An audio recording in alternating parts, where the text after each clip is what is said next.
Sebuah hadis yang dikeluarkan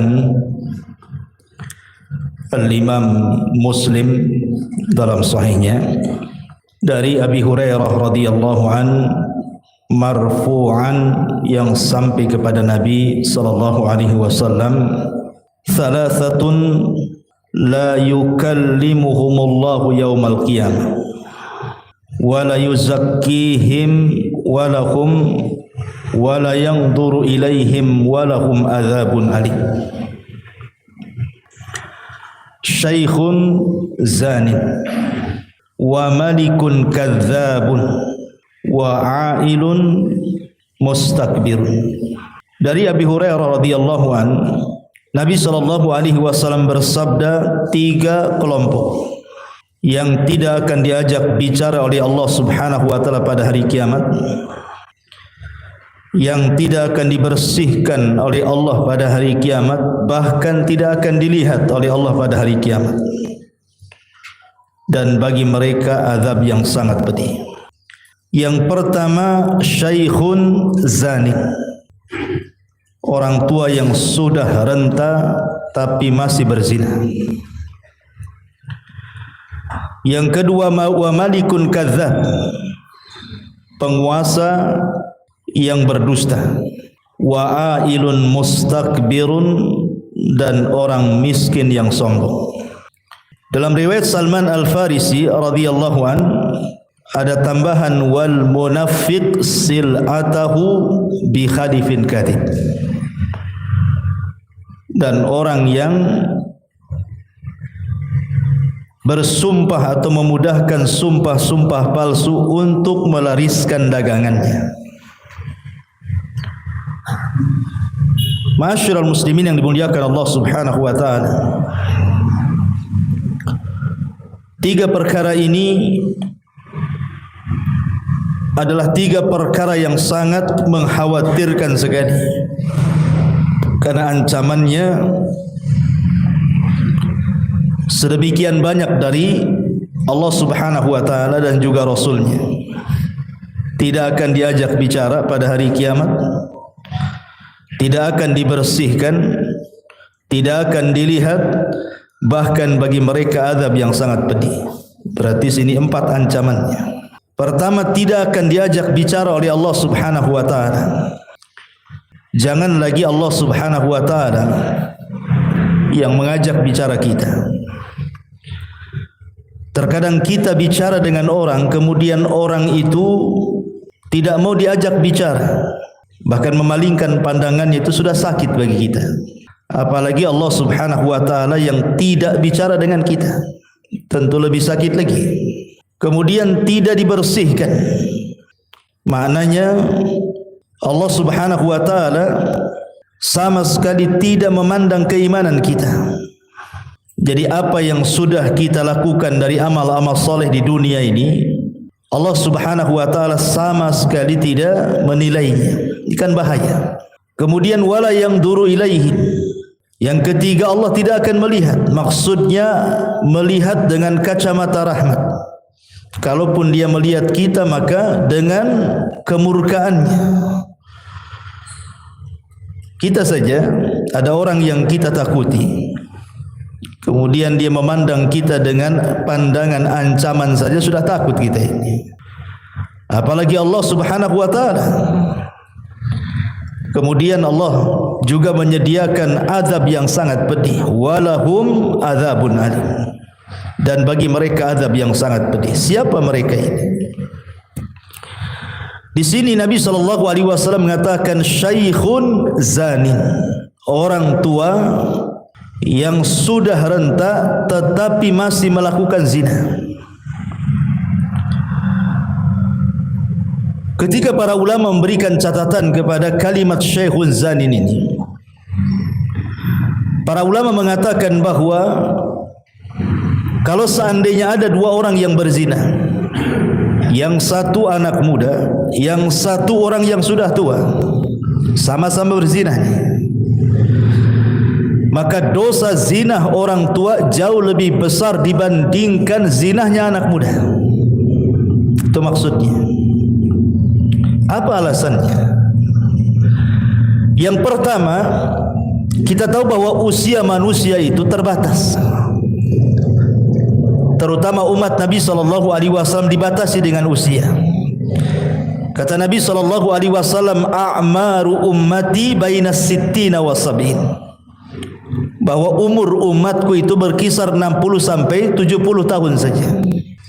Wa qalilun ma yajuzu dzalik, sedikit orang yang melampaui 70 itu. Ada tetapi tidak banyak. Umumnya orang itu di usia 70 tahun sudah meninggal. Artinya kalau seandainya orang itu usianya sudah 60 tahun atau 50 tahun lebih, artinya dia sudah mengira-ngira usianya. Biasanya orang yang seperti ini harusnya lebih mendekatkan diri kepada Allah Subhanahu wa taala dibandingkan mengumbar syahwatnya. Karena dia sudah tahu batas usianya itu. Walaupun dia tidak tahu kapan dia meninggal, tetapi Rasul sudah membatasi seperti itu. Berarti orang yang sudah tua dan berzina, dia tidak tahu diri kalau dia sudah dekat ajalnya. Ini yang pertama. Yang kedua, kalau anak muda berzina itu sudah wajar karena syahwatnya memang besar. Walaupun tetap kita katakan zina itu dosa besar, mau dilakukan siapa saja. Tetapi anak muda melakukan zina itu ada pendorongnya, ada penyebabnya. Karena biasanya anak muda itu masih kencang syahwatnya, sehingga terkalahkan oleh hawa nafsunya, kemudian dia berzina. Lah orang tua ini jangan lagi cerita syahwat yang lemah, pandangannya pun sudah mulai kabur, telinga pun sudah mulai budak, badan pun sudah mulai lemas, syahwat pun sudah tidak ada lagi terkadang. Lalu apa yang mendorong dia berzina kecuali karena buruk akhlak tuh? Karena akhlaknya yang buruk. Memang zina itu kebiasaan dia. Makanya kenapa kemudian dosa orang tua yang berzina jauh lebih besar dibandingkan anak muda yang berzina? Karena anak muda berzina itu ada pendorongnya. Kalau orang tua apa yang mendorong dia berzina? Ini yang kedua. Yang ketiga, umumnya orang yang sudah tua, biasanya nikmat yang Allah anugerahkan itu sudah tersampaikan semuanya. Dia sudah punya istri, dia sudah punya anak, sebagian besar sudah punya cucu. Artinya bahwa dia pernah merasakan yang halal, yang Allah halalkan kepadanya kan. Kenapa kemudian dia meninggalkan yang halal kemudian berpaling ke yang haram? Kalau tidak rusak hatinya. Maka ini juga pendorong kenapa Syekhun Zanin ini dikhususkan dalam hadis ini oleh Nabi SAW. Kemudian yang terakhir, umumnya orang sudah tua ini, kalau dia berzina berarti dia lebih banyak mendolimi keluarganya. Sebab itulah Nabi SAW mengkhususkan Syekhun Zanin, orang tua yang berzina, maka dosanya lebih besar dibandingkan anak muda yang berzina. Sama, seseorang laki-laki berzina dengan wanita pelacur, dengan seorang laki-laki berzina dengan tetangganya, itu kan beda hukumnya. Walaupun sama-sama zinahnya, tetapi berzina dengan pelacur lebih sedikit dosanya dibandingkan berzina dengan tetangganya. Kenapa demikian? Karena kalau dia berzina dengan wanita tetangganya atau laki-laki tetangganya, berarti dosanya double. Pertama dosa zinahnya, yang kedua dosa merobek hak-hak bertetangganya. Itulah yang kemudian dosa zina itu tidak satu level tetapi bertingkat-tingkat. Sama juga di sini dengan syaikhun zanin, orang tua yang berzina. Ini yang pertama. Kemudian yang kedua kata Nabi SAW, wa malikun kadzab. Malikun kadzab, penguasa yang berdusta. Kenapa kemudian Nabi SAW mengkhususkan penguasa yang berdusta lebih besar dosanya dibandingkan orang biasa berdusta? Bukankah dusta itu sama-sama dosa besar? Anda berdusta juga dosa besar, penguasa berdusta juga dosa besar. Lalu kenapa kemudian para penguasa kalau mereka berdusta dosanya lebih besar dibandingkan orang biasa? Karena apa yang mendorong penguasa berdusta kepada rakyatnya coba? Sementara hukum ada di tangannya, kebijakan-kebijakan rakyat itu ada di tangannya. Untuk apa dia berdusta? Bukankah dia yang membuat undang-undang? Baik umpamanya kebaikan untuk rakyatnya ataupun keburukan untuk rakyatnya. Kita ini sebagai rakyat tidak bisa apa-apa. Apa kata pemerintah? Ya, yang ikutkan begitu. Lalu apa gunanya berdusta kalau begitu? Dari sinilah maka kemudian para penguasa yang berdusta itu lebih besar dibandingkan orang biasa berdusta, karena pendorong dustanya tidak ada. Yang kedua, kalau dia berdusta, dia akan membawa dosa rakyatnya. Lain kalau saya berdusta dengan Anda, paling membawa dosa Anda saja, satu orang atau dua orang, kan begitu. Tapi kalau penguasa berdusta ini, maka dia akan membawa dosa yang akan ditanggung oleh dia dari seluruh rakyat yang dipimpinnya. Makanya ketika Nabi SAW menulis surat kepada raja-raja untuk masuk Islam, contoh saja surat Nabi SAW kepada Herakli, pembesar Romawi. Kata Nabi SAW, aslim taslam, kalau kamu masuk Islam selamat kamu, kalau tidak kau akan menanggung dosa semua rakyatmu, kata Nabi. Itulah konsekuensinya pemimpin yang dusta itu. Tapi kalau pemimpin itu jujur, justru dia mendapatkan pahala rakyatnya.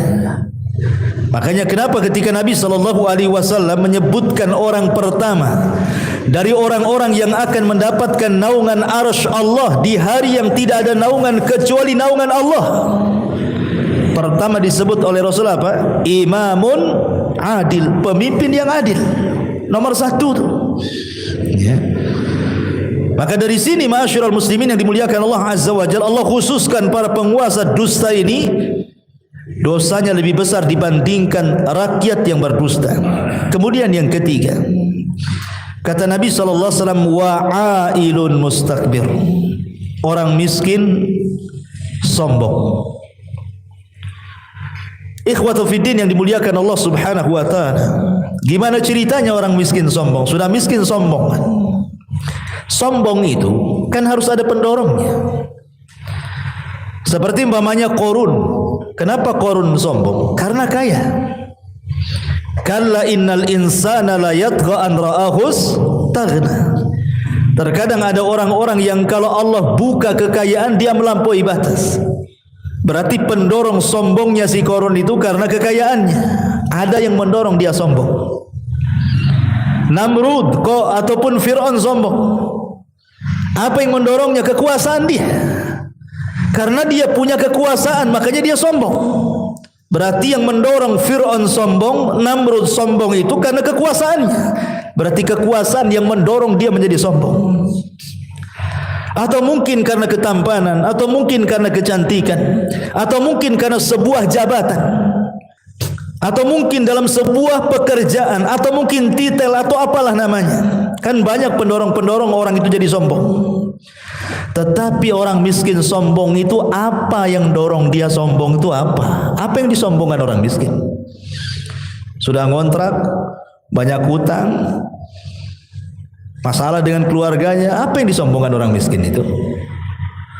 Makanya ketika orang miskin itu tidak ada pendorong sombong, kemudian dia sombong, makanya orang miskin yang sombong lebih besar dosanya dibandingkan orang kaya yang sombong. Sekali lagi saya katakan, wajar orang kaya sombong itu karena kaya, pejabat sombong karena jabatan, pemimpin sombong karena kepemimpinan. Orang ganteng, orang cantik sombong karena punya rupa yang baik. Lah sudah miskin, jelek lagi, cemana yang mau disombongkan? Apa ceritanya? Ya. Makanya Nabi SAW langsung menegaskan wa'ailun mustakbir. Orang miskin sombong itu tidak akan diajak bicara, tidak akan dibersihkan, tidak akan dilihat. Allah sediakan azab yang sangat pedih. Naudzubillah. Ma'asyiral muslimin yang dimuliakan Allah Azza wa Jalla. Berada di sini ada 3 perkara yang ingin saya jelaskan. 3 perkara yang merusak manusia. Dan yang terakhir dalam riwayat Salman Al-Farisi saya katakan tadi, wal munafiq sil'atahu bihalifin kadzib. Orang yang jualan untuk melariskan dagangannya bersumpah dengan sumpah-sumpah palsu. Dikit-dikit wallahi demi Allah, dari sana enggak dapat, padahal sudah dapat, dan begitu seterusnya. Hanya untuk menguatkan saja biar cepat laris. Ya. Intinya bahwa ada 3 poin yang kita akan jelaskan yang merusak manusia, itu 3. Pertama, al-kadzib, dusta. Yang kedua, al-kibr, sombong. Dan yang ketiga, zina. Inilah yang merusak manusia. Baik. Ma'asyiral muslimin yang dimuliakan Allah Subhanahu wa taala, bicara yang pertama al-kadzib, dusta. Nabi SAW pernah ditanya dalam hadis Safwan ibn Sulaim atau ibn Salim radhiyallahu an, ayakunul mu'minu jabbanan ya Rasulullah? Rasul, mungkinkah seorang mukmin itu penakut? Kata Rasul, na'am, mungkin saja seorang mukmin itu penakut. Kemudian Rasul ditanya lagi, ayakunul mu'min bakhilan? Apakah seorang mukmin itu bisa jadi bakhil? Kata Rasul, na'am, boleh jadi seorang mukmin itu bakhil. Kemudian kata orang ini, ayakunu mu'min kadziban? Mungkinkah seorang mukmin itu pendusta wahai Rasul? Kata Rasul, la, tidak. Seorang mukmin tidak mungkin berdusta. Dia boleh penakut, diajak jihad mikir-mikir. Dia boleh bakhil, disuruh sedekah mungkin malas. Tetapi seorang mukmin tidak mungkin dusta, kata Rasul. Karena akhlak seorang mukmin tidak mungkin dusta. Kemudian Rasul membacakan ayat, innama yaftaril kadhiba alladzina la yu'minuna bi ayatillah wa ulaika humul kadzibun. Hanya saja orang-orang yang mengarang-arang kedustaan itu dilakukan orang-orang yang tidak beriman dengan ayat-ayat Allah, dan mereka adalah para pendusta. Allah nafikan iman dalam ayat ini kepada para pendusta, karena seorang mukmin tidak mungkin berdusta. Jangankan seorang mukmin di zaman jahiliyah, dusta itu aib bagi mereka. Amr ibn As radhiyallahu anhu sebelum masuk Islam masih kafir, masih musyrik, masih menyembah berhala. Dia berkawan dengan Musailamah al-Kadzab. Musailamah al-Kadzab orang yang ngaku nabi palsu tuh di zaman Nabi. Bertandanglah Amr bin As ke rumah Musailamah al-Kadzab. Kata Musailamah al-Kadzab, ya Amr, kau kan tetangga si Muhammad. Apa yang terakhir kau ingat dari surat yang diturunkan Jibril kepadanya? Kata Amr bin As, yang aku ingat adalah suratul Fil. Sudah dia bacakan, ara'aital ladzi alam tara kaifa fa'ala rabbuka bi ashabil fil alam yaj'al kaidahum fi tadlil wa arsala alaihim tayran ababil tarmihim bi hijaratin min sijil faja'alahum ka'asfin ma'kul, katanya. Hafal Amr ini walaupun masih musyrik, karena orang-orang Arab biasa ngapal syair. Ya. Kata Musailamah al-Kadzab, ya, semalam juga Jibril mampir ke rumahku, katanya. Dia pun menitipkan surat kepadaku. Kata Amr bin As, surat apa itu? Suratul Difda, surat kodok, katanya. Kata Amr bin As, coba bacakan suratmu wahai Musailamah, katanya. Kemudian Musailamah mengatakan, dia Difda binta Difda aini niki mata niki fa inna a'laki fitin wa asfaluki filma. Kodok, anak putri kodok, silakan mengodok karena paling tinggi tempatmu di tanah, paling rendah kau dalam dasar air, katanya. Sebenarnya ayat kodok, katanya. Apa kata Amr bin As? Wallahi inni ra'aituka kadziban. Demi Allah aku lihat kau ini seorang pendusta. Ini sama-sama musyrik kamu begitu. Karena bagi orang Arab dusta itu aib bagi mereka. Kalau orang-orang jahiliyah memandang dusta itu aib, harusnya seorang mukmin lebih aib lagi, kan begitu? Ma'asyiral muslimin yang dimuliakan Allah, makanya ketika Nabi SAW menjelaskan tentang dosa para pendusta di dalam kuburan itu, satu malam Nabi SAW kemudian dibawa oleh dua malaikat ke sebuah tempat. Rupanya tempat itulah penyiksaan para orang-orang yang melakukan dosa. Kemudian Nabi SAW melihat sebuah azab yang sangat mengerikan. Apa azab yang dilihat Nabi? Kata Nabi SAW, aku melihat ra'aitul lailata rajulaini atayani. Qala, ketika Nabi SAW melihat ada orang yang terlentangkan, jadi kakinya di atas, kepalanya di bawah. Kemudian di sampingnya ada orang yang memegang pisau dalam bentuk cerulit bengkok begini. Kemudian dimasukkan ke dalam mulutnya, kemudian diiris sampai ke tengkuknya. Kemudian setelah itu dimasukkan ke lubang hidungnya, kemudian diiriskan sampai ke tengkuknya. Kemudian diulang ke sebelah kirinya. Kemudian diiriskan sampai ke tengkuknya. Kemudian diulang ke hidung sebelah kirinya, diiriskan sampai ke tengkuknya. Rupanya ini sudah balik lagi. Terus seperti itu. Kata Rasul, mahadan, apa ini? Kata Jibril, intalik. Kemudian hadis ini panjang. Kemudian kata Nabi SAW, alladzi ra'aitahu, kata malaikat ini, orang yang kau lihat itu, yushakku sidquhu fakadzabun yakdzibu bil kadzbati tuhmalu anhu hatta tablughal afaq, katanya. Orang yang kau lihat itu, yang kemudian diiris dari mulai mulut dan lubang hidungnya sampai ke tengkuknya kiri kanan itu, mereka adalah para pendusta yang dustanya sampai melambung ke ufuk, katanya. Mungkin zaman dulu ikhwan, berdusta sampai melambung ke ufuk, maknanya dustanya itu terkena orang banyak. Itu mungkin sulit kalau zaman dulu, ya. Sehebat apapun orang mengarang dusta, sulit untuk tersebar ke berbagai macam tempat, itu susah. Tapi sekarang kan mudah dengan adanya handphone, ya. Antum buat aja cerita hoax, kemudian antum tekan saja enter, kemudian langsung menyebar dalam 1 detik, sudah ke semana-mana, dibaca semua orang. Apalagi tahun-tahun politik, ditunggu-tunggu hoax itu. Apalagi sudah ada YouTube, sudah ada Instagram, sudah ada ini. Itulah maknanya tablugul afaq. Jadi dusta itu menyebar kemana-mana tuh. Kalau dulu belum ada handphone kan, susah kita ini mau nyebar dusta kan. Mau nyebar hoax 1 desa saja susah kan. Nunggu dari mulut ke mulut, baru kemudian beberapa bulan baru tersebar kan gitu. Lah sekarang ini tidak perlu nunggu berbulan-bulan, 1 detik saja sudah tersebar satu Indonesia, satu dunia lagi kan begitu. Lah bagaimana Nabi SAW menjelaskan, begitulah hukumannya di azab kubur para pendusta itu. Ma'asyiral muslimin yang dimuliakan Allah Subhanahu wa taala, dan ingat, dusta itu bukan sifat orang, itu sifat setan itu.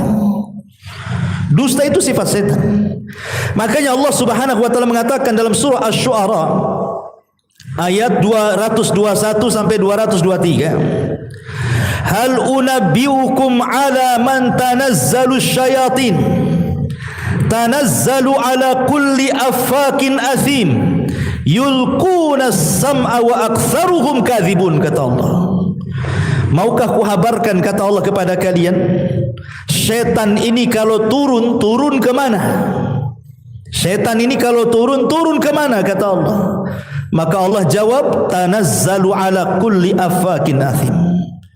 Mereka turun menemui para pendosa dan juga para pendusta.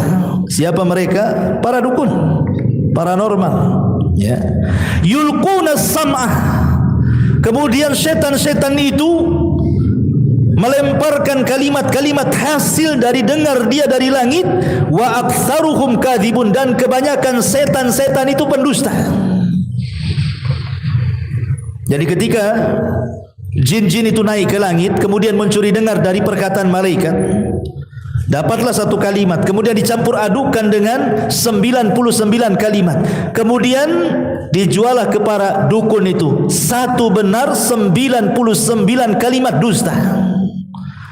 Jadi dari sini bahwa syaitan itu mengarang-arang cerita kemudian dijual kepada dukun, kemudian dukun pula berdusta kepada kita. Itu namanya silsilah kibul namanya. Jadi dukun dikibuli oleh jin, kita pula dikibuli dukun, gitu maksudnya, ya. Jadi dusta itu adalah sifatnya syaitan, kesimpulannya. Kemudian juga sifatnya orang-orang munafik. Bahkan Nabi SAW mengatakan bahwa jima' hisal, keseluruhan watak-watak munafik itu adalah kadzib, dusta. Apabila mereka hasad, mereka berdusta. Apabila mereka dengki, mereka berdusta. Apabila mereka hendak menipu, mereka berdusta. Apabila mereka bicara, mereka berdusta.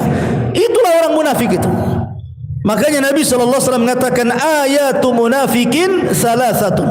Tanda orang munafik itu 3. Salah satunya kata Rasul, idza haddatsa kadzab. Apabila dia ngomong, berdusta. Artinya dusta ini sifatnya orang kafir, sifatnya orang munafik, sifatnya syaitan, dan begitu seterusnya. Ma'asyiral muslimin yang dimuliakan Allah Subhanahu wa taala, tapi kan dusta ini tingkat-tingkatan. Sama dengan zina juga bertingkat-tingkat kan begitu. Yang paling besar dosanya adalah dusta itu kalau al-kadzibu 'ala Allah wa Rasul.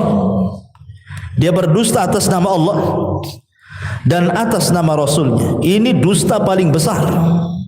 Ya, seperti umpamanya dia menciptakan hukum, Allah mengatakan halal, Allah mengatakan haram, padahal Allah tidak mengatakan ini halal, ini haram. Kita balik hukum Allah. Dan Allah katakan dalam surah An-Nahl ayat 116, Allah mengatakan wala taqulu lima tasifu alsinatukumul kadhiba hadza halalun wa hadza haramun litaftaru 'ala Allahi kadhiba. Maka janganlah kalian mengucapkan sesuatu dan mengatakan ini halal, ini haram, padahal Allah tidak mengatakannya, hanya untuk berdusta atas nama Allah Subhanahu wa taala. Kemudian yang kedua, atau mungkin dia tidak mengatakan seperti itu, merubah-rubah ayat-ayat Al-Quran, yang halal diharamkan, yang haram dihalalkan, dan begitu seterusnya. Boleh jadi mungkin dia mentafsirkan Al-Quran yang bukan tafsirnya dengan kedustaan karena hawa nafsunya. Atau mungkin dia membuat sebuah riwayat hadis yang dinasabkan kepada Rasul, yang kemudian hadis itu hadis maudhu, hadis palsu. Atau mungkin sudah ada hadis palsu kemudian disebarkannya. Itu sama dengan berdusta atas nama Rasul. Betapa banyak para duat, para dai yang mereka tidak paham dengan hadis-hadis Rasul, berceramah tiba-tiba mengeluarkan hadis-hadis maudhu. Kata Nabi SAW dalam sebuah hadis, man kadzaba alayya muta'ammidan falyatabawwa maq'adahu minan nar. Siapa yang sengaja berdusta atas namaku, silahkan tempat duduknya di neraka. Kan banyak itu para duat. Kalau kita menyampaikan hadis dan ini hadis palsu, jelaskan ini hadis palsu. Jangan dilempar begitu saja karena masyarakat tidak paham. Akhirnya masyarakat mengimani sesuatu yang tidak boleh diimani. Ini yang pertama. Yang kedua, al-kadzibu 'alan nas, berdusta kepada manusia seperti orang-orang munafik. Mereka berdusta. Allah mengatakan dalam Al-Quran seperti dalam surah Al-Munafikun, nashhadu innaka la Rasulullah, kami bersaksi bahwa engkau adalah Rasulullah. Maka Allah Subhanahu wa taala bantah, tidak, engkau tidak sedang bersaksi dia Rasul. Kenapa? Wallahu ya'lamu innaka la rasul wallahu yashhadu innal munafiqina lakadzibun. Di ujung ayat Allah mengatakan innal munafiqina lakadzibun. Para orang-orang munafik itu adalah para pendusta. Kemudian yang ketiga, al-kadzibu fi hadithi bainan nas, berdusta ketika bermuamalah bersama manusia. Dan itu paling banyak di masyarakat itu. Orang-orang yang suka berdusta di masyarakat itu paling banyak. Datang orang yang nagih hutang, itu yang sering di masyarakat. Nanti orang tuanya bilang sama anaknya, bilang bapak tak ada. Anak ini pula bego, ngomong sama debt kolektornya, bapak tadi ngomong, dibilang katanya tak ada katanya. Apa enggak berang tuh debt kolektornya. Intinya bahwa ini paling banyak di masyarakat adalah ketika mereka berbicara suka berdusta. Kemudian yang keempat, al-kadzib li idhakin nas, ini para pelawak. Berdusta untuk membuat orang tertawa. Hati-hati ya. Kadang-kadang saya tidak paham kenapa profesi para pelawak itu dengan bangganya mereka melawak. Kemudian dalam lawakannya mereka berdusta hanya untuk mendapatkan tertawaan manusia. Ini dosa besar. Nabi SAW mengatakan wail, bayangkan diawali dengan kalimat wailun, kata Rasul. Wailun lilladzi yuhadditsu bil hadithi liyudhika bihil qaum fayakdzib. Wailun lahu kata Rasul. Neraka wel. Tahu wel itu sebuah lembah di dasar jahanam yang sangat dalam, yang sangat hitam, yang sangat busuk. Itulah wel. Sebuah lembah di neraka jahanam itu disebut wailun. Di Quran banyak wailun lil mutaffifin, wailun likulli afakin hathim, wailun likulli humazatil lumaza, banyak dalam Quran. Ya. Wailun, lembah di neraka jahanam untuk siapa? Untuk orang yang mereka berbicara.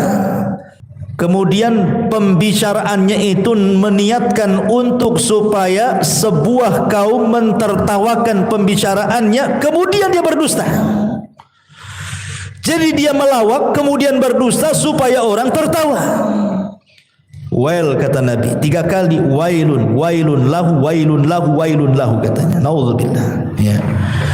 Kemudian juga yang nomor 5, al-mubalaghatu fil itra' wal madah. Atau orang terlampau menyanjung orang. Di zaman dulu banyak orang-orang yang ingin mendekati para pemimpin, para khalifah, sehingga kemudian melantunkan syair-syair walaupun harus berdusta, yang penting khalifah senang. Para penjilat. Ya. Dan itu juga banyak di masyarakat kita. Apabila kita menjagokan pamannya pemimpin tertentu, kemudian memuja-muji, kemudian di-share di shot ataupun di YouTube atau di apa kan, memuji dengan berlebihan kan, padahal berdusta. Oh, si anu itu sudah ini yang sudah dilakukannya selama menjadi pemimpin begini. Enggak ada sebenarnya. Ya ada, tapi sebagian tidak ada. Tapi dia berdusta hanya untuk kemudian kampanye ke sana kemari itu. Ini tidak boleh seperti ini dusta juga. Dosa besar.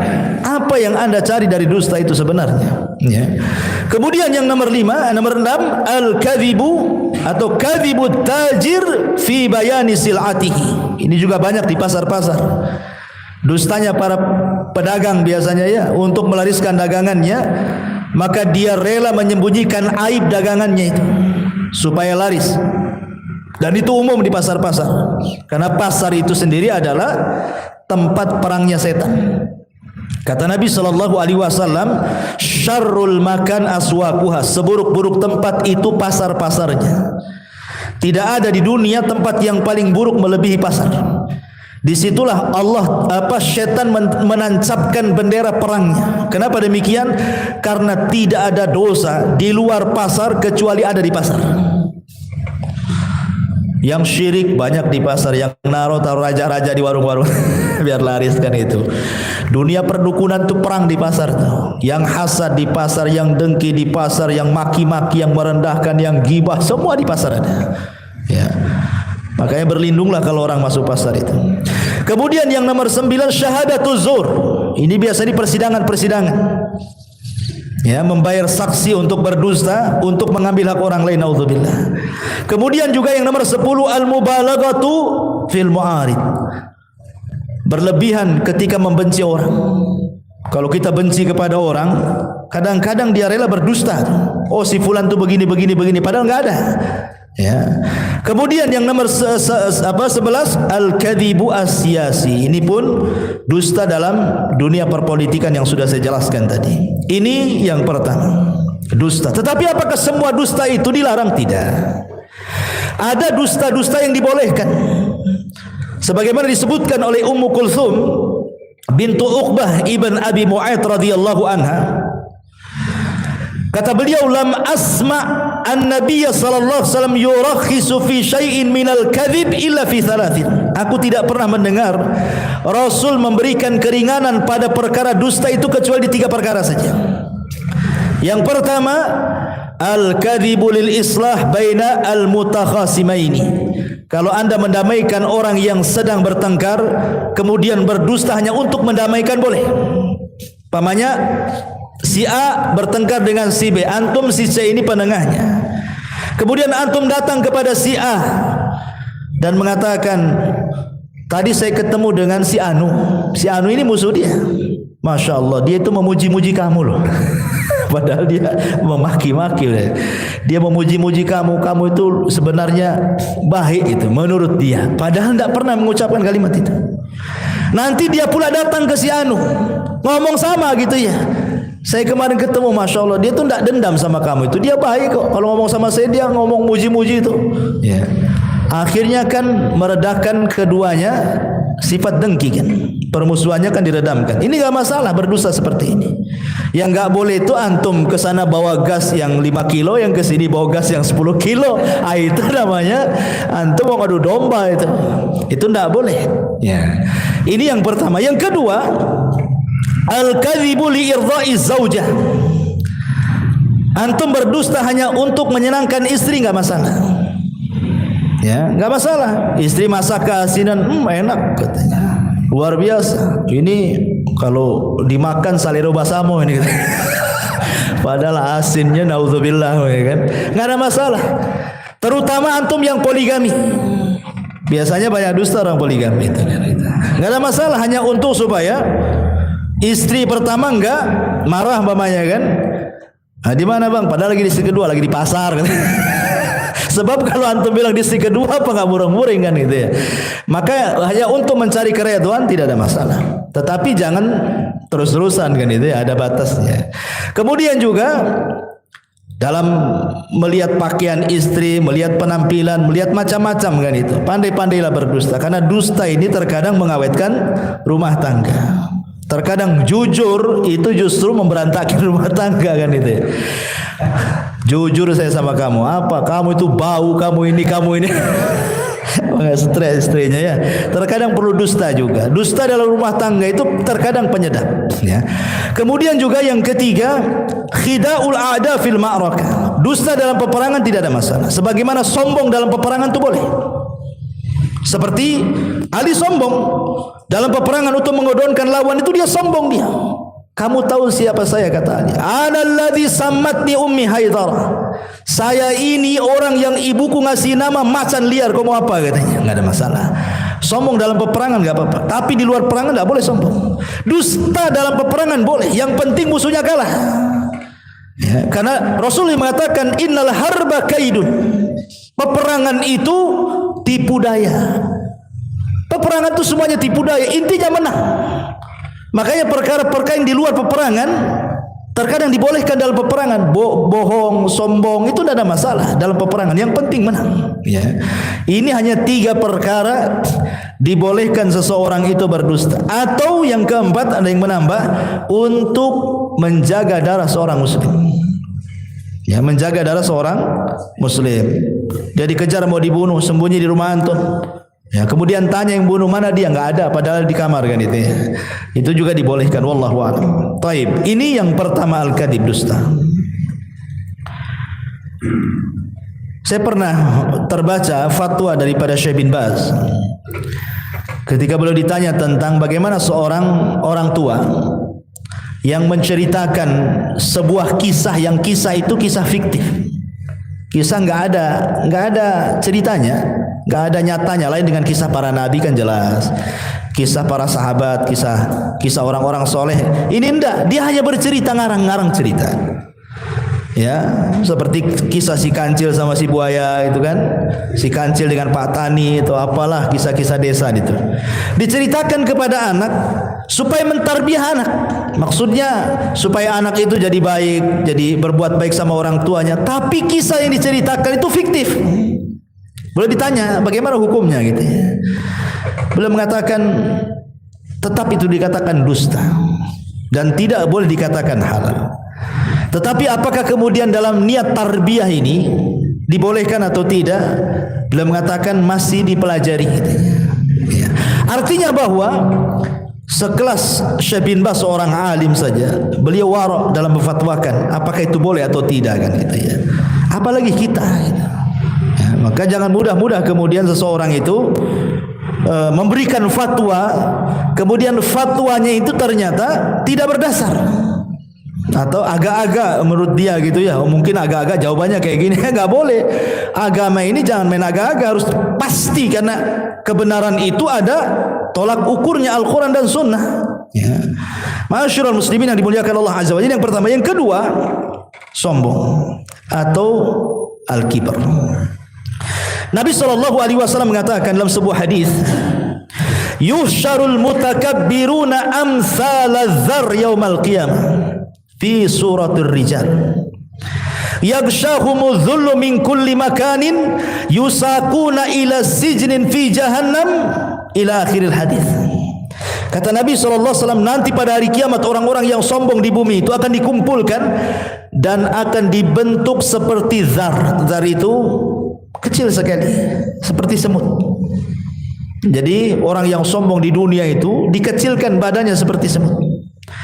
Kemudian dia akan terseok-seok karena takut diinjak orang-orang besar. Coba bayangkan bagaimana Allah Subhanahu wa taala menghinakan para orang-orang sombong ini. Ketika di dunia merasa besar, di akhirat Allah kecilkan badannya sehingga terseok-seok dia, takut diinjak orang. Begitulah al-jaza min jinsil amal. Balasan itu disesuaikan dengan amalannya. Makanya dulu saya ceritakan kepada antum tentang seorang alim namanya siapa itu? Ibnu Dinar, Malik ibn Dinar rahimahullahu taala. Malik ibn Dinar rahimahullahu taala, ketika ada seorang yang sangat masyhur namanya Muhallib ibn Abi Sufrah. Muhallib ibnu Abi Sufrah. Dia seorang jenderal perang, itu ma'ruf. Jenderal perang seorang muslim. Ya. Dia bisa membawa pasukannya dan selalu membawa kemenangan dalam perangnya itu. Muhallib ini, ma'ruf kisahnya Muhallib ini, jenderal perang di zaman itu. Jadi ada seorang ulama namanya Malik ibn Dinar rahimahullahu taala. Ketika dia lewat, Muhallib ini lewat di depan dia, tetapi cara jalannya itu seperti orang sombong, membusungkan dada. Ya. Maka Malik ibn Dinar kemudian tidak suka dan mengatakan, cara jalanmu ini adalah jalan yang Allah murkai. Sebaiknya jangan jalan seperti itu. Biasa saja. Ya. Apa karena kau jenderal gitu bahasanya? Tapi bahasa ulama ini mengatakan sebaiknya kau jangan jalan seperti itu, karena jalan seperti itu adalah jalan yang dimurkai Allah. Kemudian Muhallib, karena dia seorang jenderal perang, mengatakan, ata'rifuni, berani-beraninya kau bicara kepadaku dan menasihati diriku, tahukah siapa aku, katanya. Maka kata Malik ibn Dinar, na'am, saya tahu persis siapa kamu, katanya. Saya tahu persis siapa kamu.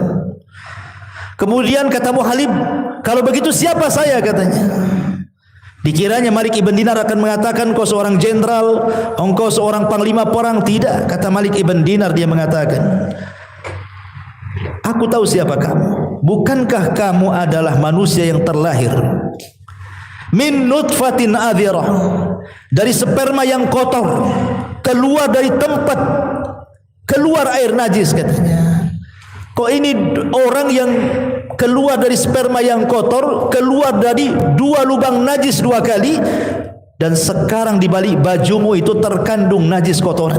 Dalam perutmu itu banyak kotorannya. Dan seandainya kau mati pun kemudian kau tidak dikuburkan, maka bangkaimu adalah bangkai yang sangat menjijikkan manusia. Enggak ada orang yang berani mendekati bangkaimu, katanya. Artinya kemudian Malik ibn Dinar menasihati, janganlah sombong, kamu dengan saya sama saja, katanya. Kemudian dia mengatakan, al-an saya tahu siapa diriku, kata Muhallib. Ya. Dia sadar dengan ucapan Malik ibn Dinar. Dari sini menunjukkan bahwa kalau kita terlahir dari sperma yang kotor, keluar dari dua lubang air najis, laki-laki dan perempuan, kemudian kita hidup pun membawa-bawa najis dalam perut, kemudian kita mati, kalau seandainya tidak dikuburkan bangkai kita seminggu saja sudah busuk, lalu apa yang disombongkan gitu maksudnya? Apa yang disombongkan manusia itu? Tidak ada. Makanya Ibnu Sammak suatu ketika menghadap Harun ar-Rasyid, seorang pemimpin ma'ruf. Harun ar-Rasyid pemimpin adil, khalifah, ya. Jadi di hadapan Harun ar-Rasyid ini ada minum air putih. Kemudian Ibnu Sammak mengatakan, ya khalifah, seandainya Allah tahan minuman itu dan kau tidak bisa meminumnya, kira-kira supaya engkau bisa meminum air itu, kau tebus berapa air itu? Saat ini di dunia ini tidak ada air kecuali hanya ada di gelas itu saja. Kau akan tebus berapa air itu? Kata Harun ar-Rasyid, aku akan tebus dengan separuh kerajaanku, katanya. Kemudian kalau seandainya air itu sudah masuk ke badan, kemudian tidak bisa keluar lagi, orang tidak bisa kencing, otomatis jadi penyakit, kan begitu. Bisa mati orang. Kira-kira supaya bisa keluar dari perutmu itu air itu, kau berani bayar berapa? Kata Harun ar-Rasyid, aku bayar dengan seluruh kerajaanku, katanya. Lihat, satu kerajaan yang dimiliki Harun ar-Rasyid tidak sebanding dengan satu gelas air. Lalu apa yang disombongkan gitu maksudnya? Kalau dunia ini tidak lebih daripada segelas air, ya. Makanya ketika Allah Subhanahu wa taala menceritakan tentang kisah orang-orang yang sombong dalam Al-Quran, lihat akibat mereka. Seperti Qarun saja, kan, fa khassafna bihi wa bidarihil ardh, kami tenggelamkan Qarun dan seluruh kekayaannya. Lihat Fir'aun, fa aghraqnahu, kami tenggelamkan dia. Lihat Namrud, dihukum 40 tahun, dimasukkan satu ekor nyamuk ke lubang hidungnya, bersarang 40 tahun di otaknya. Namrud tersiksa. Matinya Namrud itu gara-gara dipukul sendal. Namrud itu mati gara-gara dipukul sendal. Ya. Kenapa? Untuk menghilangkan binatang yang ada di kepala, seekor nyamuk loh, bersarang di otaknya 40 tahun. Dia minta kepada pembantunya setiap hari dipukul sandal. Tapi Allah Subhanahu wa taala tidak keluarkan sebagai azabnya, akhirnya mati. Mati gara-gara sandal. Itu Namrud yang sombongnya, naudzubillah, ya. Begitulah orang sombong, ma'asyiral muslimin yang dimuliakan Allah Subhanahu wa taala. Makanya Rasul tidak suka dengan orang-orang sombong. Di zaman Rasul ada Abi Dzar Al-Ghifari mencela Bilal bin Rabah. Abi Dzar Al-Ghifari seorang sahabat, ya.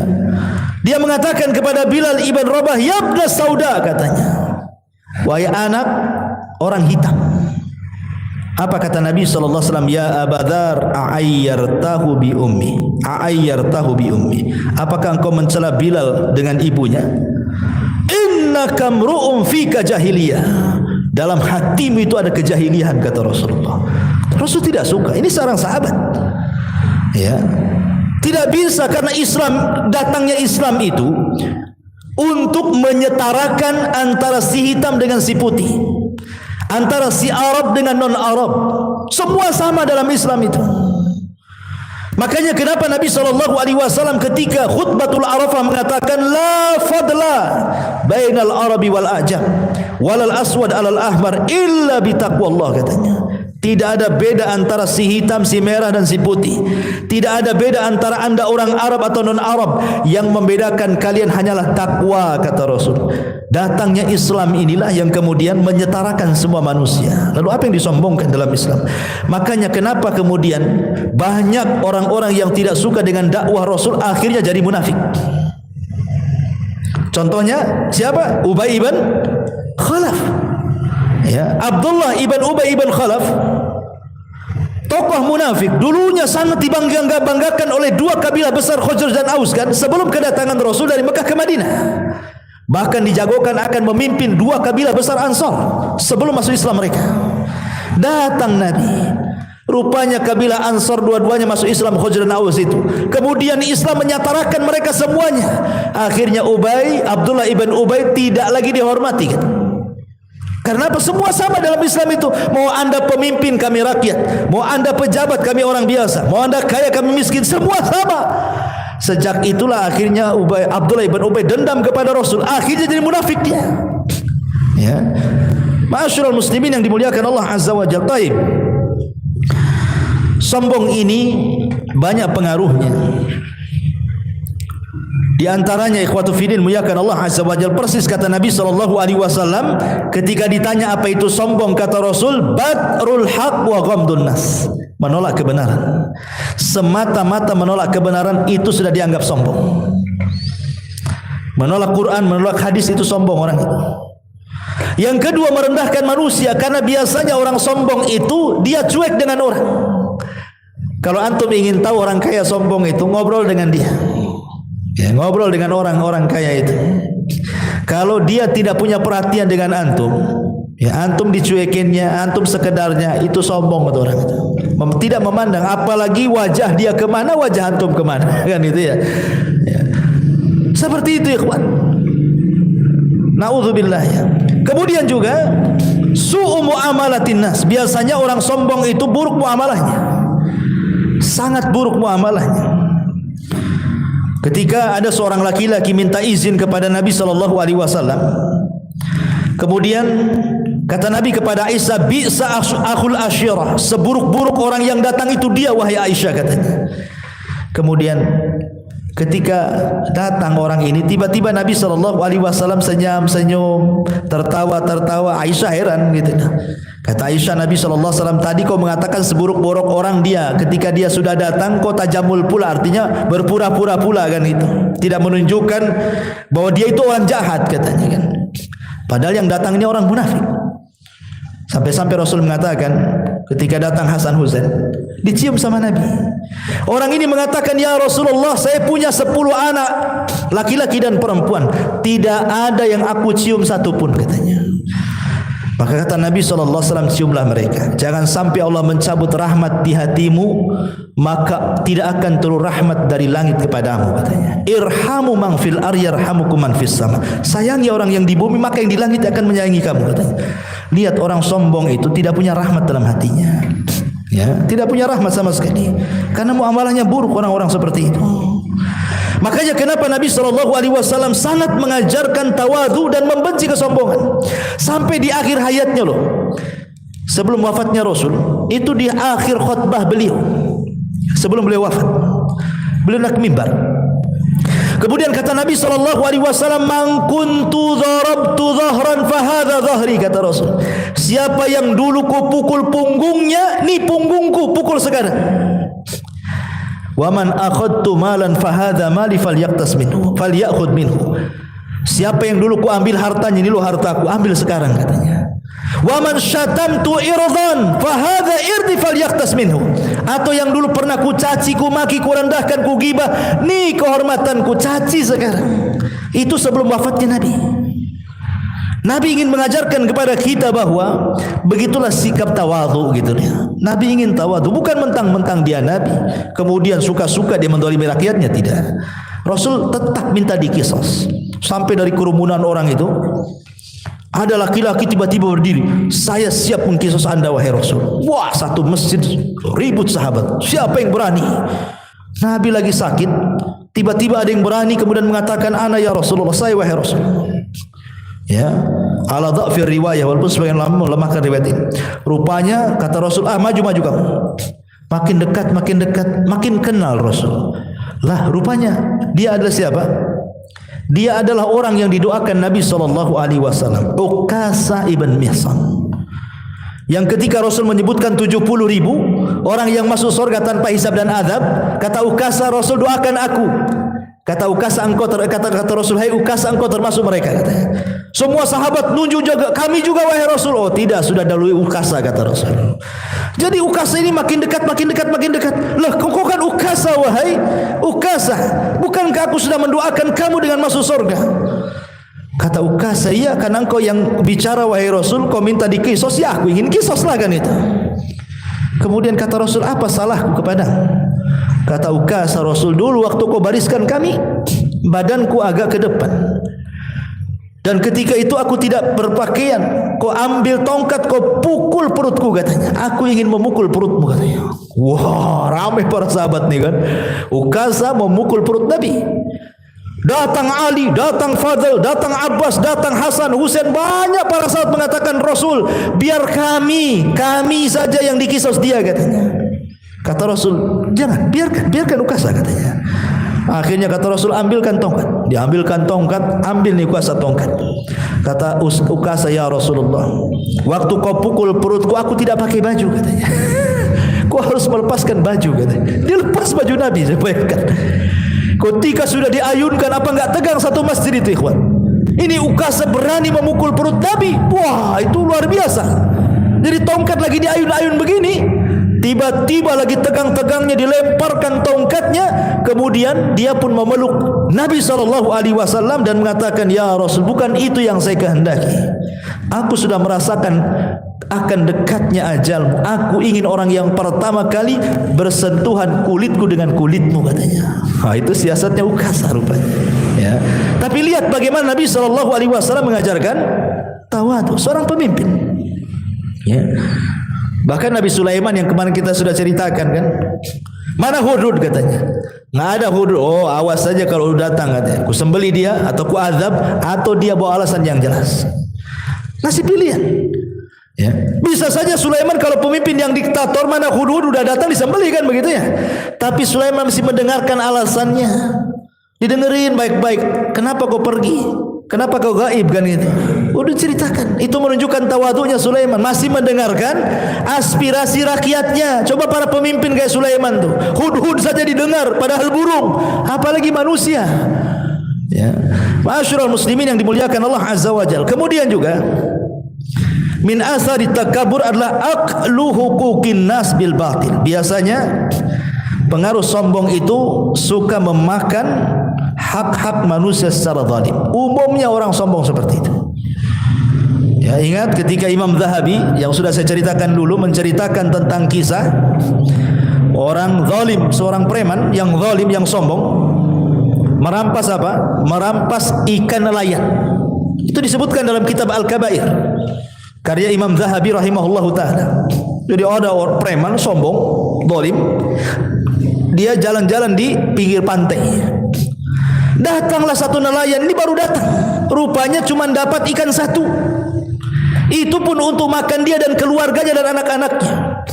Dengan sombongnya kemudian si preman ini menarik baju nelayan, kemudian mengancam, serahkan ikanmu atau kubunuh, katanya. Karena ketakutan, diserahkanlah ikannya itu. Ikan sudah mati, kan satu-satunya ikan itu dari hasil tangkapannya. Oh, dengan sombong, dengan bangganya sang preman ini membawa ikan ini balik mau dimakan sama dia. Di tengah jalan Allah takdirkan ikan itu hidup, kemudian menggigit tangannya. Dia kira gigitan ikan itu biasa-biasa saja, ya berdarah begitu ya biasalah, ya. Kemudian dimasak, dimakan sampai kenyang. Rupanya gigitan ikan itu berbisa. Di malam harinya barulah dia merasakan gigitan ikan itu. Dia merasakan sakit yang tidak tahu sakitnya kecuali Allah. Menjerit di malam hari, saking sakitnya itu, karena jarinya digigit ikan itu. Akhirnya keesokan harinya tidak tahan, dia datang ke tabib. Dia menceritakan, ya tabib, saya kegigit ikan nih. Kok bisa sakitnya seperti ini? Kemudian diperiksa sama tabib, kata tabib, itu adalah bisa yang paling buas dan tidak bisa disembuhkan kecuali diamputasi telapak tangan, kecuali dipotong sininya. Mau tidak mau harus dipotong, ya. Akhirnya betul-betul dipotong, ya. Dikiranya sudah sembuh tuh. Rupanya setelah dipotong beberapa hari setelahnya sakit lagi sampai menjalar ke sikut dia. Datang lagi ke dokter, kata tabib ini harus diamputasi ini, katanya, sampai ke sikutnya sini. Akhirnya dipotong sikutnya. Dikiranya sudah sembuh, rupanya tidak sembuh, sampai menjalar lagi ke tempat tenaganya ini. Akhirnya sang dokter ini heran karena dia sering menangani penyakit itu, tidak separah ini masalahnya. Jadi dokter ini ngomong, sebenarnya kamu itu kenapa? Apa yang sekedar digigit ikan saja katanya? Enggak mungkin, mungkin ada cerita yang lain lah katanya. Jadi sang preman yang sombong ini baru bercerita dia. Sebenarnya bukan itu ceritanya. Itu ikan yang aku makan yang menggigit jariku di awal pertama itu adalah ikannya nelayan. Perlu diceritakan dari awal sampai akhir. Kata dokter, inna lillahi wa inna ilaihi rajiun. Coba sebelum kau datang untuk diamputasi pertama kali telapak tanganmu, kau minta maaf dulu sama nelayan itu, maka sembuh penyakitmu katanya. Gak perlu kau dipotong-potong kayak gini tanganmu katanya. Sebelum aku potong habis tanganmu, sebaiknya kau cari nelayan itu, minta maaf katanya. Aku dicari-cari nelayan itu sampai akhirnya ketemu. Ya. Kemudian dia mengatakan, samihni ya fulan, maafkan aku wahai fulan. Nelayan ini bingung. Ya. Kemudian kata lain, siapa kamu? Aku enggak kenal. Aku yang ngambil ikanmu dulu katanya. Tolonglah maafkan dalam kondisi aku seperti ini katanya. Akhirnya karena melihat iba kasihan juga, nelayan ini memaafkannya. Cuman sebelum pergi, si preman sombong ini, si preman songong ini, bukan sombong saya lagi, songong lagi dia. Dia mengatakan kepada sang nelayan ini, wahai sang nelayan, aku ketika mengambil ikanmu, aku lihat mulutmu bergerak-gerak katanya. Apa dulu yang kau ucapkan? Doa apa yang kau ucapkan kepada aku katanya? Aku lihat mulutmu bergerak-gerak dulu itu. Kata lain, tidak ada, aku nggak ngomong apa-apa katanya. Ya, kecuali hanya satu. Ya Allah, aku ini orang lemah di hadapan ke orang kuat, tolong tunjukkan kekuatanmu. Hanya itu saja. Arini kuwataka, tunjukkan kekuatanmu. Itu saja. Rupanya Allah betul-betul menampakkan kekuatannya. Itulah lihat balasan orang yang sombong, suka mengambil hak orang lain gitu ya. Ini yang kedua. Kemudian yang terakhir, az-zina. Ma'asyiral muslimin yang dimuliakan Allah Subhanahu wa taala. Al-Imam Al-Makhul, seorang ahli tafsir. Kalau antum baca kitab tafsir, banyak perkataan Makhul rahimahullahu taala. Ketika dia mentafsirkan surat Al-Hujurat ayat 4, laha sab'atu abwab, bahwa neraka itu memiliki laha sab'atu abwab, surga itu memiliki 7 pintu dan neraka itu memiliki 8 pintu. Apa kata beliau? Yajidu ahlun nar raihat, yajidu ahlan nar raihatan muntinatan. Jadi ketika Allah menyebutkan tentang 7 pintu sorga, jadi penduduk sorga itu mereka mencium bau penduduk neraka yang sangat busuk sekali. Fayaqulun, maka mereka pun mengatakan, bau siapa ini kok bau sekali? Ya, fayuqalu lahu, maka dikatakan kepada mereka, hadhihi rihu furujiz zina. Inilah bau busuk yang keluar dari kemaluan-kemaluan para pezina. Coba, penduduk sorga mereka mencium bau yang luar biasa. Kemudian dikatakan ini bau apa? Ya. Kemudian dikatakan itulah bau dari kemaluan-kemaluan para pezina dari neraka katanya. Lihat bagaimana busuknya para pezina pada hari kiamat. Ya. Ma'asyiral muslimin yang dimuliakan Allah Azza wa Jalla, bahkan disebutkan dalam hadis Ibnu Umar radhiyallahu anhu, ketika Nabi sallallahu alaihi wasallam menasihati orang-orang muhajirin, salah satunya kata Nabi SAW dalam nasihat beliau, lam tadharil fahisha fi qaumin qattun hatta yu'linu biha illa fasha fihimut ta'un wal auja allati lam takun madat fi aslafihimul ladzina madat. Tidaklah sebuah perzinahan ini merajalela, bahkan terang-terangan, seperti hari ini kan terang-terangan, ya, kecuali akan disebar penyakit taun atau penyakit-penyakit yang belum pernah terjadi sebelumnya, atau al-auja, penyakit-penyakit yang belum pernah terjadi di zaman Rasul ada di zaman sekarang. Ya, seperti penyakit AIDS, ya kan? Dan penyakit-penyakit yang semacamnya. Sampai hari ini belum ada obatnya kan? Padahal para profesor, para penemu, para orang cendikiawan, orang-orang ahli kesehatan dunia, ya, mereka sudah meneliti di lab-lab hebat mereka, baik di Jepang sampai ke barat, belum ada obatnya sampai hari ini. Kenapa tidak ditemukan obat? Bukankah Allah menurunkan penyakit, Allah juga turunkan obatnya? Kenapa untuk penyakit ini tidak ada obatnya? Ya. Sebenarnya kita katakan bahwa berkumpulnya kalian wahai para profesor, para dokter untuk menemukan obat ini percuma saja sebenarnya. Karena yang sedang Anda lawan itu bukan melawan penyakit, bukan melawan bakteri, bukan. Yang Anda sedang lawan itu Allah Subhanahu wa taala. Kalau melawan bakteri boleh jadi mungkin bisa ditemukan obatnya, corona, ada obatnya. Ya kan? Tetapi yang sedang Anda lawan ini bukan siapa-siapa, Allah. Sekalipun kemudian ditemukan obatnya, Allah kirim lagi tentaranya yang lain kan, bakteri yang lain yang lebih ganas daripada AIDS kan, bisa saja terjadi. Tentara Allah itu di mana-mana. Ya. Makanya Nabi SAW 14 abad yang silam sudah mengatakan, kalau itu sudah terang-terangan namanya LGBT, perzinahan, homoseksual dan yang semacamnya, ingat akan dikirim berbagai macam penyakit yang belum ada di zaman Rasul, ada di zaman kalian katanya. Dan itu sudah terbukti. Sudah terbukti. Ya.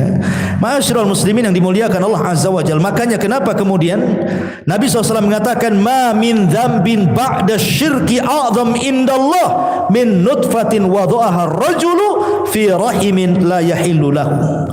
Kata Nabi SAW, tidak ada dosa setelah kesyirikan yang lebih besar di sisi Allah dibandingkan satu tetes air mani yang diletakkan seorang laki-laki kepada seorang rahim wanita yang bukan halal padanya. Hadis ini dikeluarkan dalam Kanzul Ummal oleh Ibnu Abi Dunya rahimahullahu taala. Bahkan disebutkan dalam kitab Al-Awsat oleh Imam At-Tabrani, Nabi SAW mengatakan, iyyakum waz-zina fa inna fihi arba' khisalin. Hati-hati jangan berzina, karena dalam zina itu ada 4 perkara. Yang pertama, yadhhabul baha 'anil wajhi, hilang ya kecerahan wajahnya. Yaqta'ur rizqa, terputus rizkinya. Wa yaskhatur rahman, murkanya Allah akan datang kepadanya. Wa yusabbibul khulud finnar, menyebabkan kekalnya orang ini di neraka. Bukan kekalnya seperti orang syirik, tidak, saking lamanya. Pezina itu lama di nerakanya, susah keluarnya. Dia tidak akan dikekalkan, tapi lama sekali itu maksudnya.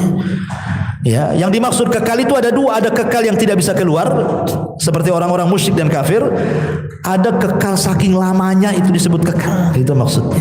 Ya, hadis ini dikeluarkan oleh Imam At-Tabrani dan yang lainnya. Kenapa demikian?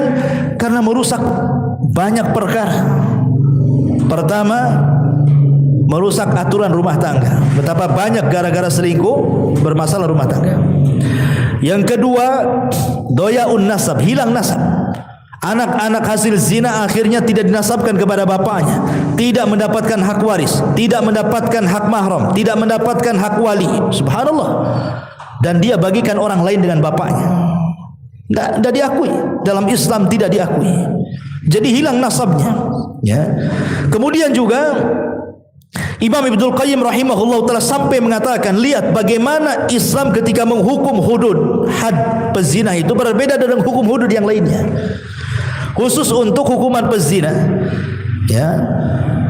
Pertama, bahwa kata Imam Ibnul Qayyim rahimahullah ta'ala, al-qatlu fihi bi ashna'il qatalat, membunuhnya dengan seburuk-buruk pembunuhan. Kalau membunuh, ya paling dipenggal saja lehernya. Ya kan, mati cepat kan. Tapi kalau pezina ini, kalau dia muhsan kemudian dirajam, itu bukan sekali lempar mati, pakai batu kecil lagi. Dia merasakan luar biasa sakitnya kan. Lama dia matinya, sakitnya lebih lama gitu. Yang kedua, kata Imam Ibnul Qayyim rahimahullahu taala, tidak boleh ada kasih sayang ketika menghukumnya. Dihilangkan perasaan kasih sayang, harus tega. Enggak boleh ada kasih sayang ketika melempar batu. Betul-betul harus tega kita melemparnya. Kemudian yang ketiga, kata Imam Ibnul Qayyim rahimahullahu taala di sini, juga ketika dalam menuduh orang berzina, saksinya lebih banyak, harus 4. Ya, saksi orang menuduh zina itu harus 4. Kalau saksi nikah cukup 2 saja, ya kan? Atau pokoknya kalau berkaitan dengan harta seperti jual beli dan yang lainnya cukup 2 laki-laki, atau 2 perempuan 1 laki-laki, atau 1 laki-laki 1 sumpah. Ya, seperti orang menuduh. Sebagaimana Rasul mengatakan apa? Al-bayyinatu 'alal mudda'i wal yaminu 'ala man angkar. Orang yang menuduh datangkan bukti, orang yang dituduh cukup bersumpah, kan begitu. Jadi kalau saya mencuri harta kamu, mana saksinya? Oh, ini saksinya, ya kan? Harus 2 orang, minimal 2 orang laki-laki. Kalau tidak ada, 2 perempuan 1 laki-laki. Kalau tidak ada, 1 laki-laki 1 sumpah, dan itu ya. Tapi kalau zina tidak, harus 4. Nah, itu menunjukkan berbeda hukuman hudud zina itu dengan yang lainnya. Kenapa? Karena memang perbuatannya sangat tercela sekali. Bukan berarti di zaman Rasul tidak ada pezina, ada, tapi kan tidak terang-terangan. Ya, seperti contoh seumpamanya seorang wanita di zaman Nabi SAW, ada seorang wanita dari kabilah Ghamidiyah. Dia berzina dengan seorang laki-laki dari kabilah Ma'iz, seorang budak. Akhirnya hamil, kemudian datang kepada Rasulullah. Itu kan berarti di zaman itu juga ada perzinahan, kan? Tapi kan tidak terang-terangan. Ya, wanita ini pun dia mengaku, dan ngaku itu sekuat-kuatnya bukti, tidak perlu saksi. Kalau orang ngaku ngapain pula ada saksi, kan? Udah ngaku. Mengatakan Rasul, zanaitu fatahirni, saya sudah berzina, bersihkan saya. Kata Rasul, boleh jadi kau hanya pelak-peluk saja, kau cium-cium saja, pulanglah. Maksud kata Rasul itu jangan ngaku, taubat saja sudah selesai. Cuman wanita ini betul-betul ingin bersihkan jiwanya. Rasul, kalau tidak percaya sudah hamil, nih ada di sini anaknya. Ya. Oh, kata Rasul gini saja, kamu lahirin dulu anakmu, baru kau kemari lagi. Seandainya dia tidak balik, tidak akan dicari Nabi. Ya. Tapi karena wanita ini betul-betul ingin tobat, habis lahir anaknya, datang bawa bayi dia. Rasul, zanaitu fatahirni. Rasul, nih bayinya. Kau kan menyaratkan bayinya harus lahir. Ini sudah lahir, tolong rajam saya, katanya. Kata Rasulullah, tidak bisa. Ini disusui di 2 tahun. Ya. Pulang kamu. Maksudnya jangan balik gitu, udah tobat saja gitu ya. Itu bagaimana rahmatnya Islam. Tapi memang dasar wanita ini ingin tobat betul-betul, sudah 2 tahun.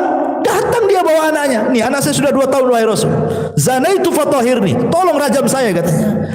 Kata Rasul, ada enggak yang mengkafir dari keluargamu? Ada, ini bibi saya, paman saya, katanya. Dia sudah siap mengkafir saya. Akhirnya karena dia yang minta, dirajam wanita ini. Ketika dirajam, Khalid bin Walid semangat, wah, sampai darahnya muncrat ke badannya, sampai di celaknya wanita itu. Kata Rasulullah, tasubbuha, jangan kau cela wanita itu. Laqad kanat taubah, dia sudah bertobat.